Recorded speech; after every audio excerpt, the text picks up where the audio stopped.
Hi, my name is Susie Troop. I am the K-12 Science Coordinator in Marietta City Schools, and today we're going to read a book together. The book we're going to read is called Ada Twist, Scientist by Andrea Beatty, illustrated by David Roberts.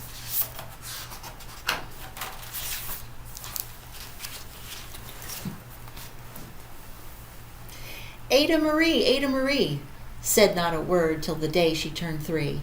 She bounced in her crib and looked all around, observing the world, but not making a sound. She learned how to climb and made her big break with a trail of chaos left in her wake. She ran through the day by chasing each sound in sight and didn't slow down till she conked out at night. Her parents were frazzled, but tried not to freak as Ada grew bigger and still did not speak. Clearly, young Ada, with lots in her head, would have something to say when it ought to be said. That's just what happened when Ada turned 3. She tore through the house in a fact-finding spree and climbed up the clock just as high as could be. Her parents yelled, "Stop!" as all parents would. Ada's chin quivered, but she did not cry. She took a deep breath, and she simply asked, "Why? Why does it tick and why does it talk? Why can't we call it a granddaughter clock? Why are there pointy things stuck to a rose? Why are there hairs up inside of your nose?" She started with why and then what, how, and when. By bedtime she came back to why once again. She drifted to sleep as her head-dazed parents smiled at the curious thoughts of their curious child, who wanted to know what the world was about. They kissed her and whispered, "You'll figure it out." Her parents kept up with her high-flying kid, whose questions and chaos both grew as she did. Even Miss Greer found her hands were quite full when young Ada's chaos wreaked havoc at school. But this much was clear about Miss Ada Twist. She had all the traits of a good scientist. Ada was busy that first day of spring, testing the sounds that make mockingbirds sing, when a horrible stench whacked her right in the nose, a pungent aroma that curled up her toes. "Zowie," said Ada, which got her to thinking, what is the source of that terrible stinking? How does a nose know where something is to smell? And does it still stink if there's no nose to smell? She rattled off questions and tapped on her chin. She'd start at the start, where she ought to begin. A mystery, a riddle, a puzzle, a quest. This was the moment that Ada loved best. Ada did research to learn all she could of smelling and smells, both stinky and good. One hypothesis Ada thought could be true. The terrible stink came from Dad's cabbage stew. She tested and tested, but soon Ada knew it was time to come up with hypothesis 2. Then zowie, the stink stunk again, just like that. Hypothesis 2, it was caused by the cat. The cat couldn't make such a stink on its own. It needed perfume and some fancy cologne. So Ada tested. The test was a flop. She started again, but her parents yelled, "Stop!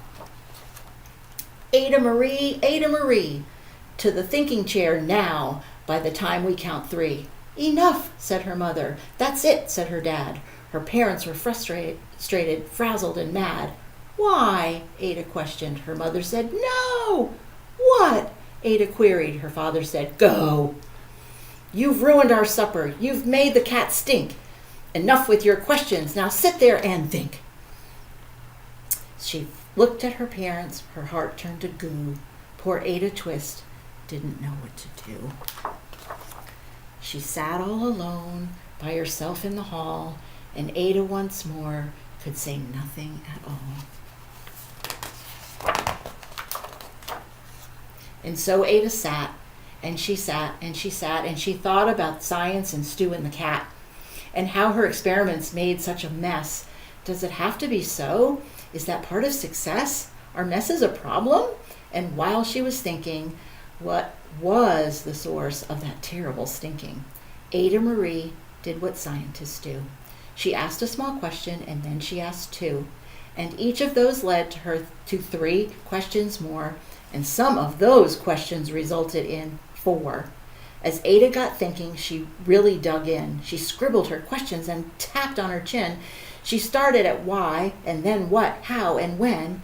At the end of the hall, she reached why once again. Her parents calmed down, and they came back to talk. They looked at the hallway and just had to gawk. No patch of bare paint could be seen on that wall. The thinking chair now was the great thinking hall. They watched their young daughter and sighed as they did. What would they do with this curious kid who wanted to know what the world was about? They smiled and whispered, "We'll figure it out." And that's what they did, because that's what you do when your kid has a passion and a heart that is true.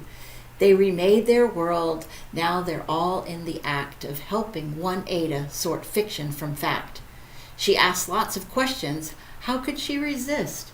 It's all in the heart of the young scientist. And as for that smell, what can Ada Twist do but learn all she can with friends in grade 2? Will they discover the stink that curls toes? Well, that is the question. And someday, who knows? Ada Twist, scientist. I have some questions for you today.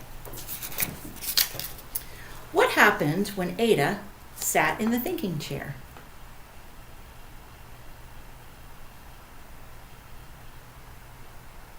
Well, it made her think a little more and a little harder. And do you remember? She wrote all over the walls. I wonder if my mom and dad would be mad about that. What kinds of things do you wonder about?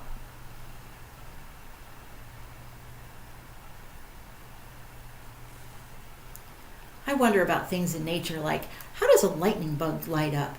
And where does a rainbow come from? And what do all those clouds mean? What do you think caused that stink?